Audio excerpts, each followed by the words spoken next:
നമസ്കാരം. ജോലി രാജിവെച്ചു പോയ ഒരു ജീവനക്കാരനെ തിരിച്ചെടുക്കുക എന്നത് കമ്പനികൾ പൊതുവെ അത്രയ്ക്ക് താല്പര്യപ്പെടുന്ന ഒരു കാര്യമല്ല. പ്രത്യേകിച്ച് ബഹുരാഷ്ട്ര കമ്പനികളിൽ അതിനുള്ള സാധ്യത കുറവാണ്. എന്നാൽ ചുരുക്കം ചില ഘട്ടങ്ങളിൽ ഇങ്ങനെ സംഭവിക്കാറുമുണ്ട്. എന്നാൽ അങ്ങനെ പിരിഞ്ഞുപോയ ഒരു ജീവനക്കാരനെ തിരിച്ചെടുക്കാൻ കോടികൾ മുടക്കണമെങ്കിൽ എന്തായിരിക്കും ആ ജീവനക്കാരൻ്റെ പ്രത്യേകത?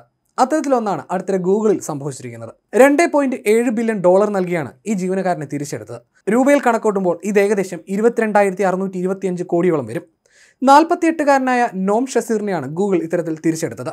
ടെക് ലോകത്ത് കൂട്ട പിരിച്ചുവിടലുകൾ സംഭവിക്കുമ്പോൾ എന്താണ് നോം ഷസീറിനെ വ്യത്യസ്തമാക്കുന്നത്? 2021 സോഫ്റ്റ്വെയർ എഞ്ചിനീയറായ നോം ഷസീർ കമ്പനി വിട്ടത്. ആർട്ടിഫിഷ്യൽ ഇൻ്റലിജൻസുമായി ബന്ധപ്പെട്ട ഒരു പ്രധാന നിർദ്ദേശം കമ്പനി നിരസിച്ചതായിരുന്നു ഇതിനുള്ള കാരണം. സഹപ്രവർത്തകനായ സോഫ്റ്റ്വെയർ എഞ്ചിനീയർ ഡാനിയൽ ഡി ഫ്രീറ്റാസുമായി ചേർന്ന് അദ്ദേഹം കമ്പനിയുടെ മുന്നേറ്റത്തിന് സഹായകരമായ ഒരു ചാറ്റ് ബോട്ട് വികസിപ്പിച്ചിരുന്നു. എന്നാൽ കമ്പനി അത് നിരസിക്കുകയായിരുന്നു. നോം ഷസീറും ഡാനിയൽ ഡി ഫ്രീറ്റാസുമായി ചേർന്ന് ആരംഭിച്ച AI സംരംഭമായ ക്യാരക്ടർ AI നിലവിൽ സിലിക്കൺ വാലിയിലെ ഏറ്റവും മികച്ച AI സ്റ്റാർട്ടപ്പുകളിൽ ഒന്നായി മാറിക്കഴിഞ്ഞു.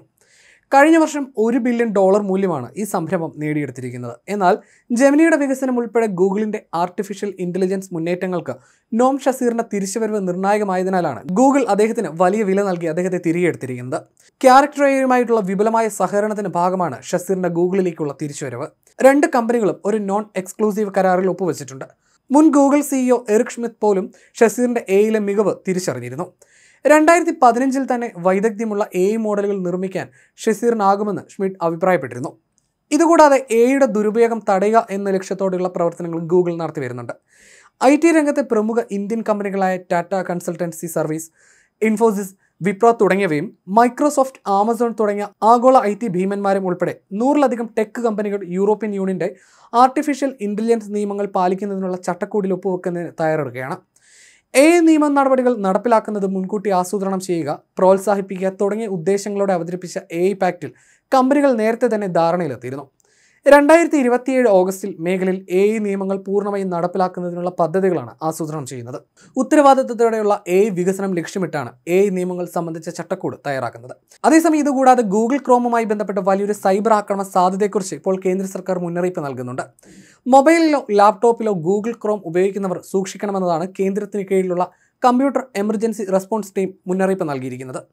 ഗൂഗിൾ ക്രോമിൽ 1-ലധികം സുരക്ഷാ തകരാറുകൾ കണ്ടെത്തിയിട്ടുണ്ടെന്നും ഇത് ഉപയോക്താക്കൾക്ക് ഗുരുതരമായി ഭീഷണി ഉയർത്തുമെന്നും ക്രോമിലെ പഴുതുകൾ മുതലെടുത്ത് സൈബർ ക്രിമിനലുകൾ വ്യക്തിഗത വിവരങ്ങൾ ചോർത്തേക്കുമെന്നാണ് കേന്ദ്രത്തിന്റെ മുന്നറിയിപ്പ്. വിൻഡോസ്, മാക്, ലിനക്സ് എന്നീ ഓപ്പറേറ്റിംഗ് സിസ്റ്റങ്ങൾ ഉപയോഗിക്കുന്നവർക്കാണ് അപകട സാധ്യത കൂടുതലെന്ന് സെർട്ടിൻ വ്യക്തമാക്കിയിട്ടുണ്ട്. ഗൂഗിൾ അതിന്റെ ക്രോം ബ്രൗസറിൽ ഈ സുരക്ഷാ വീഴ്ച പരിഹരിക്കുന്നതിന് ഒരു അപ്ഡേറ്റ് ഇതിനോടകം തന്നെ പുറത്തിറക്കിയിട്ടുണ്ട്. അപകട സാധ്യത തടയാൻ ഗൂഗിൾ ക്രോമിന്റെ ഏറ്റവും പുതിയ പതിപ്പിലേക്ക് അപ്ഡേറ്റ് ചെയ്യാനാണ് ഗൂഗിൾ കമ്പ്യൂട്ടർ എമർജൻസി റെസ്പോൺസ് ടീമും നിർദ്ദേശിക്കുന്നത്.